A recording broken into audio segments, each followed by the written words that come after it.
Imagine wandering in a scorching desert for days. Your throat is parched, your lips are cracked, and suddenly you stumble upon an ocean. You are just dying of thirst, so what do? You cup your hands and drink the salt water. Knowing full well it's going to, destroy your organs and make you even sicker. I mean, it's completely counterintuitive. Right. But we do this exact thing in our emotional lives all the time. So, welcome to the deep dive.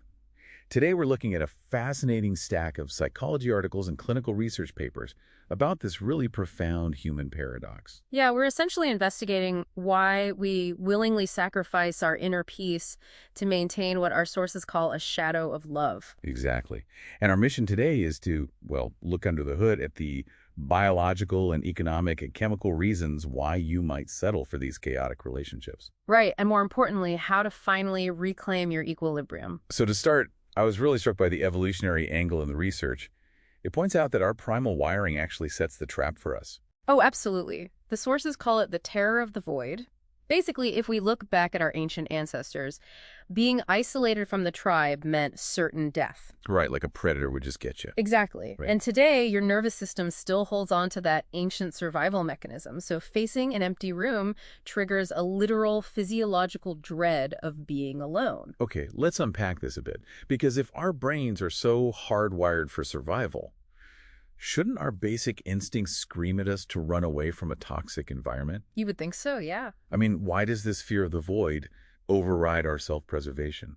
It's like staying in a leaky, sinking boat just because swimming in the dark ocean feels infinitely scarier. That's a great way to put it. It's because the brain categorizes threats differently. To your primal brain, immediate isolation is a guaranteed death sentence, whereas a toxic partner is a known manageable stressor. It provides a presence, Right. The known pain of a volatile relationship actually registers as safer to your nervous system than the unknown expanse of solitude. Wow. Okay, so biology traps us initially. But reading through the clinical notes, it seems like time is what ultimately locks the door.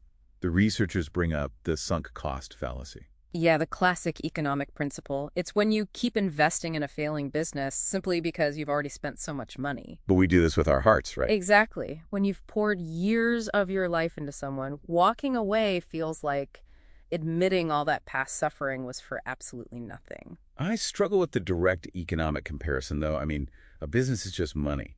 In these relationships, we're talking about profound emotional attachment. Oh, for sure. People aren't just looking at the past. They stay because they desperately hope the person will go back to who they were at the beginning. Here's where it gets really interesting. We aren't actually loving the person in front of us. Right. The sources call that the ghost of potential. You stop loving the actual person and instead love a projected, idealized version of them. So we're basically treating them as a renovation project we can fix just to validate our own wasted time and tears. Spot on. But the papers point out that some people stay for decades because of something called the worthiness wound. Wait, how does that actually take root in the brain? Well, it's all about how your baseline reality was wired during childhood. If you grew up where affection was unpredictable, your developing brain physically links struggle with love. Oh, wow. So stability feels foreign or even dangerous. Yes. Your internal narrative adjusts to accept breadcrumbs because your nervous system just doesn't believe you're meant to have the whole loaf. So it's less like love and more like playing a psychological slot machine. The extreme unpredictability, the rare moment of affection, is exactly what makes the brain want to pull the lever again.